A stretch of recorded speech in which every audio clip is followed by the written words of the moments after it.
Hey, what it do? What it do? What it do? It's your boy Q, and there ain't nothing left to do but to go ahead and get down and do what it do.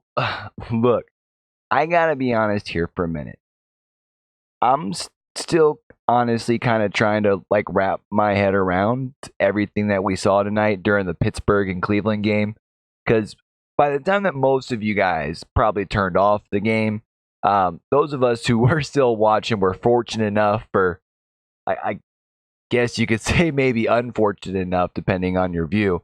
But we got to witness probably what will go down as like one of the worst fights that we've seen in the NFL, at least in the most recent past that I can think of personally. And I can't even like begin to try to justify what Miles Garrett did in this case. I mean, I get it. You know, sometimes you can get frustrated with if it's something that's going on throughout the course of the game. But at this point, what's the point here? It's just a bad look for the league. Not just the Miles Garrett helmet swing, but Pouncy pub stomping Garrett, and to be fair, was probably justified, right? But also you get to see, you know, a couple of other Steelers just jumping in, swinging on them, stomping on them. It's just not a good look. And again, for what? 8 seconds left in the game. You just won your fourth game of the season against a team without their starting quarterback, without its starting running back, without multiple wide receivers. I mean, what's the point? And to be fair, from replay, you can kind of see a little tussling going on when they're on the ground. It looks like maybe Rudolph does possibly pull at Garrett's helmet. It does also look like Garrett takes him down well after the throw is made, so there's also that, right? But through all of this, what you also have going on is the Browns on the sideline jumping up and down like they just won something big. Like this is a fight. This isn't part of the game. It's sad, really. And what's really sad is it overshadows the Browns' first win since 2014 over the Steelers, and it overshadows what was actually a rather decent game for the Browns. Baker follows up his first game of the season of having no interceptions last week with another performance this week without one. Has 2 touchdowns in the air, and he has another touchdown on the ground. Now, kind of like I was alluding to earlier, they weren't really facing what's the normal Pittsburgh Steelers team, right? Obviously, everyone knows about Roethlisberger so far this year. James Conner looked like he was going to come back and play this week. He ends up, going out after the first quarter with some more shoulder soreness. We also saw Juju Smith-Schuster ends up going out with a concussion in the second quarter. And then even in the third quarter on what I would call a dirty hit, I think some people will argue it, but he was definitely called for it, which was Demarius Randall. And I mean, I guess you could say that he might have technically been going for like a shoulder hit and just misjudged where the player was going to be, but it was a helmet-to-helmet contact on a defenseless receiver. And even on his way to the sideline, you could see that Johnson was, one, obviously needing some assistance to the tent, but you could also see him bleeding from the ear, which is rather serious, right? So I know it's a rivalry game. We tend to see it, especially in this division, whether it be the Steelers and the Ravens, whether it be the Steelers and the Browns, even the Steelers and the Bengals. It's always a really tough game, right? And again, it's really sad that it's overshadowed by not only just probably the dirty hit had the fight not happened at the end of the game, but now obviously the fight's going to be the main story as well. But with the win, if you think about it, with the Browns improving to 4-6, they're really not completely out of the playoff picture, mathematically anyways, right? Look, I know. I'm not saying that they're going to make the playoffs. I mean, stupid stuff like this fight, and the fact that they're jumping over on the sidelines is exactly why they're 4-6. If we can be fair, right? But look at their remaining schedule. You've got the Dolphins. You've got the Steelers again in 2.5 weeks, which should be interesting given the way that this one ended. You'll play the Bengals twice, the Cardinals, and you play the Ravens. The only game that most fans would probably right now, like write Cleveland off in, is going to be the Baltimore game. But you got to remember that the Browns did beat the Ravens by 15 points at home, right? The thing is, if they're going to make the playoffs, which again, the chances are really, really slim to be real, right? It would have to be in the wild card spot. The Ravens, which are led by an MVP candidate, Lamar Jackson, will win their division. I don't want to say it's a foregone conclusion, but you would have to see a really big collapse in that team because they also have one of the best defenses in the league as well. And don't think I'm too crazy now, but I think we'll see that 9-7 really wouldn't be a stretch to be one of the last teams in the wild card out in the AFC this year.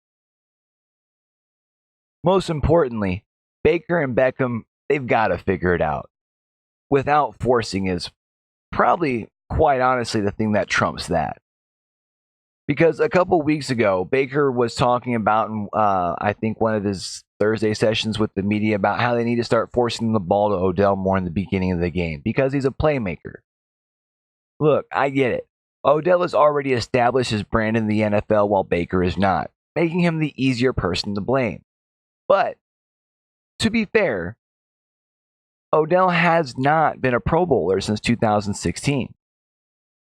And maybe it's just me, but it seems like most of Baker's most off-target passes always seem to be in the direction of Odell.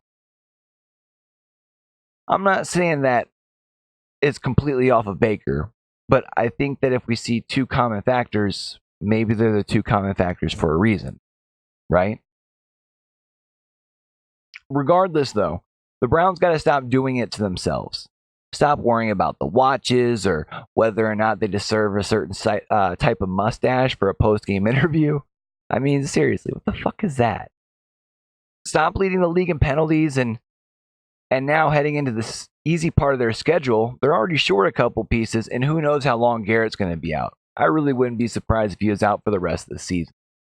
But while we're talking about shit shows in the NFL, let's talk about this PR stunt by the NFL.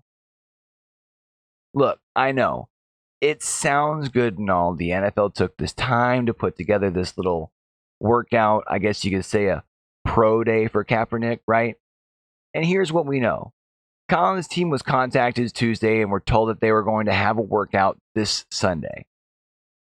There was rumors going around that Cap's camp had an idea that something like this might be coming along from recent discussions with league reps, but other sources closer with Cap's team say that there really hasn't been any communication between the two for about a year. So when this call came in, they did try to get the workout moved to this following Tuesday because Tuesday is generally when players are off, hoping maybe you can get more coaches and things like that. And if we're being completely fair, Saturday is going to be when you have a lot of scouts out looking at college kids who are going to be coming out in the draft, right?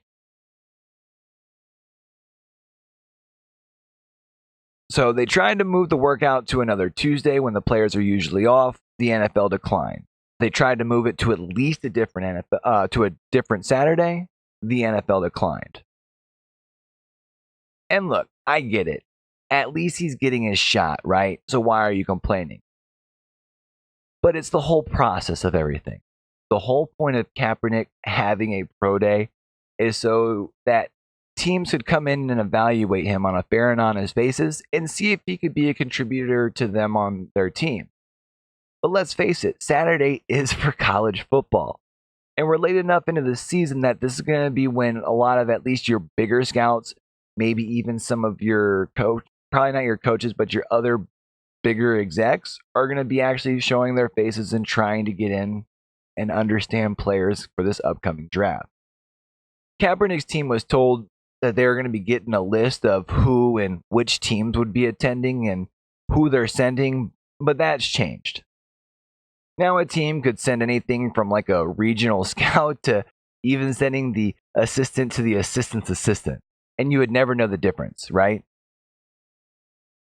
Now we do know that 11 teams have claimed that they're going to be attending. The Cardinals, the Falcons, the Bengals, the Cowboys, the Broncos, the Lions, the Dolphins, the Patriots, the Giants, the Buccaneers, and the Redskins.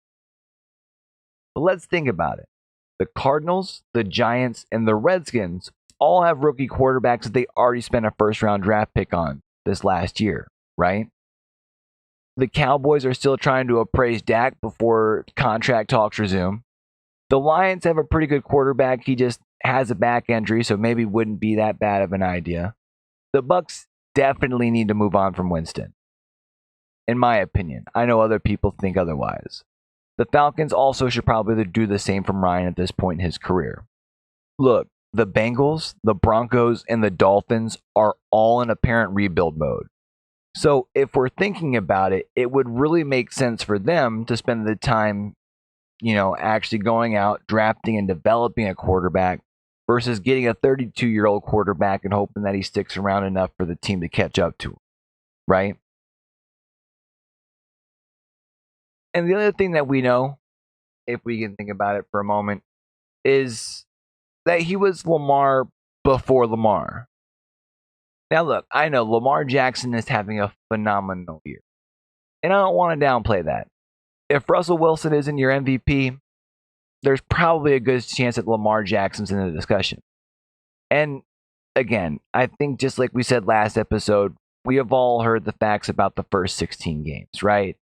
A better passer rating than Tom Brady through the first 16 games, more rushing yards than LaDainian Tomlinson through 16 games, and so on and so forth. But let's actually break down the numbers, right? Because the numbers, at least as far as how they look for Lamar Jackson right now, through those 16 games, he has 3,150 passing yards. He's got 20 touchdowns and 8 interceptions. His passer rating is sitting at a 94.4, and he's also ran for an additional 1,258 yards. Another 10 touchdowns on top of that. Pretty good running efficiency if you think about it, 5.59 yards per carry, right? But are you ready for this? Colin Kaepernick, through his first 16 games, 3,283 yards, 19 touchdowns, 9 interceptions, a passer rating sitting at 90.9. And yeah, maybe not as many total yards as Lamar Jackson because he only ran for 548 yards with 95 attempts, but he did average a higher yards per carry, right? And to be fair, as far as the lower contribution as far as the running yards in San Francisco, you had Frank Gore who was able to give you 1,000 yards like it was nothing consistently year after year after year like we saw, right? But Q, that was just Kaepernick's first 16 games. Let's talk about his last 16 games, which is why he left the league. All right, let's talk about it, right? Now, you'll see the list here. It's going to say 18 games, 16 starts. That's just because of the way I had to compile it down. Now, those 2 games that he did not have starts, he had 1 passing attempt, 0 completion, 0 yards, 0 rushing attempts. Okay? So it's literally 16 starts for as far as these stats.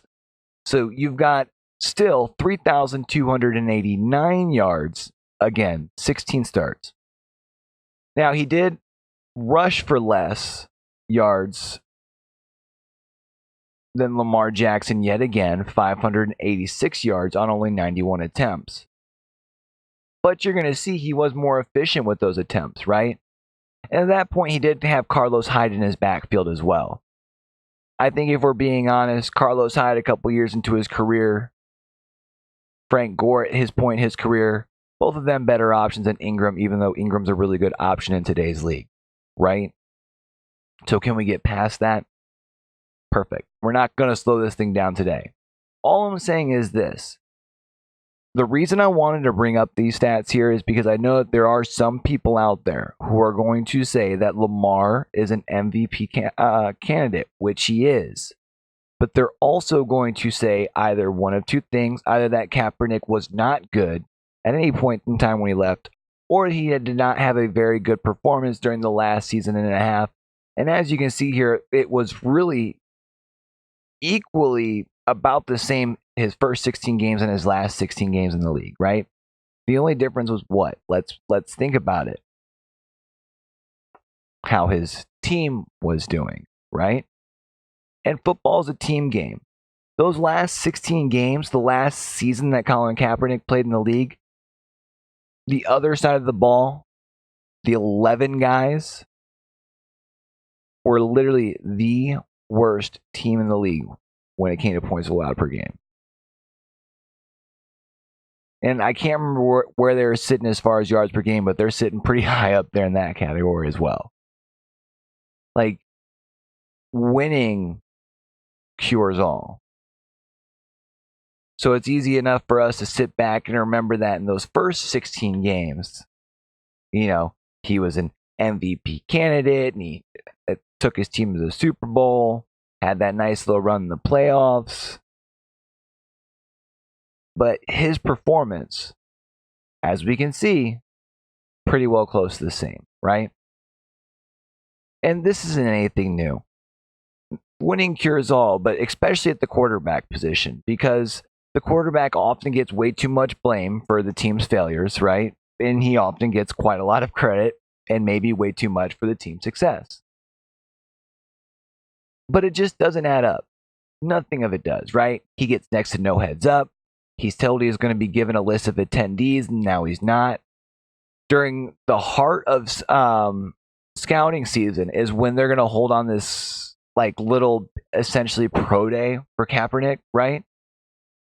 And it's the day before a game, so you're not going to have any coaches there. You're not. It's Saturday. They're going to be obviously with their team prepping to win, right? Except for maybe the couple teams who were off this week. Oh, and since no media is allowed to show up or anything like that, we're just supposed to take the words of league officials who work as a part of a staff of a league that settled with Kaepernick in a collusion case. Let's face it, the people who don't want to see it would never accept it no matter how much evidence is in place anyways, right? It is kind of curious, though. The same week that Cap is getting a shot to return to the NFL, we actually get to see something similar in the NBA. Except Melo is actually back. Are you excited? Melo is actually back. It's about Dame time. Sorry, I couldn't help myself. Look, Melo's getting a chance to return to the NBA. He's going to Portland, non-guaranteed contract. I'm rather interested to see how things play off. Is he coming off the bench? Is he just going to slide into that 4 spot that Portland's been kind of rotating a couple of different starters through? The big place that really seems to be the weakness since the injury to their starter. And really curious that Melo, chose Portland of all places. If I had to guess, part of it's because they're the ones that reached out, obviously, and offered him a contract that made him, consider coming back. But let's look at Portland real quick, right? Because obviously they play in the West. And anytime we talk about the NBA here, we always, of course, first mention, this severe difference in, I guess you could say, just overall quality between the East and the West, right? The parity, the competitiveness, whatever word you want to, put there that makes you feel better, makes you sleep a little bit better at night. But Portland's 4-8 right now. But to be fair, over half of those losses have been by a 3-point shot or less. But it's hard to think that even with Melo, I don't know if that like instantly makes Portland contenders, you know? Um I still think that if they're going to make the playoffs, they're probably going to make the playoffs as like a 7, maybe an 8 seed, right? They can be like entertaining to watch, even though no one's going to really watch them because they're on the West Coast. And if they're on, it's only probably because they're playing one of the LA teams, right? But they're really not built for like a deep run. We said the same thing last year when they managed to squeak by Oklahoma City. And sometimes that's just because great players are going to do what great players can do. So even with that, at the end of the day, I think Melo will probably remain as one of the 4 players in NBA history with 25,000 points, 6,500 rebounds that's never won a ship, right? I think one of the things that will work, I think as far as for them with their offense is he kind of helps spread the floor a little bit. I would probably say on the weak side of the ball at this point in time where he's at in his career, right? Doesn't quite have the same spring in his step. Most guys don't at his age, right? You've got Dame, who's obviously going to be your primary ball handler, McCollum as well. They're so this big question though is how is he going to be able to handle like defense in the post? Luckily, he's going to be playing the 4. Most 4s are playing the stretch nowadays. A lot of teams playing 4 out, 1 in. So still a lot of perimeter defense. But even that, how's his lateral movement? His bread and butter was his mid range back in the day. So I guess we're going to see. But I think that's going to go ahead and do it for as far as tonight's episode, guys. We've talked some sports. I've brought the smoke. It's time to get over to these games over here on twitch.com/YoBoyQ. If you're watching this after the fact, though, on YouTube, do me a favor. Leave your thoughts down below. Should Myles Garrett be suspended the rest of the season? Does Cap have a legit shot at the NFL, do you think? If you do think he does, what team do you think he's going to be on? And will Portland be like an actual contender with Melo? If there's anything else you want me to cover, like up in the upcoming days, or anything you just want me to keep my eyes on, also let me know down there in the comments as well, okay? Oh, and of course, smack that subscribe button, turn on those notifications so you can stay up to date with the most recent content, all right? And remember, no matter what you say, no matter what you do, the most important thing is you do what's right and stay true to you. This is your boy Q. Signing out.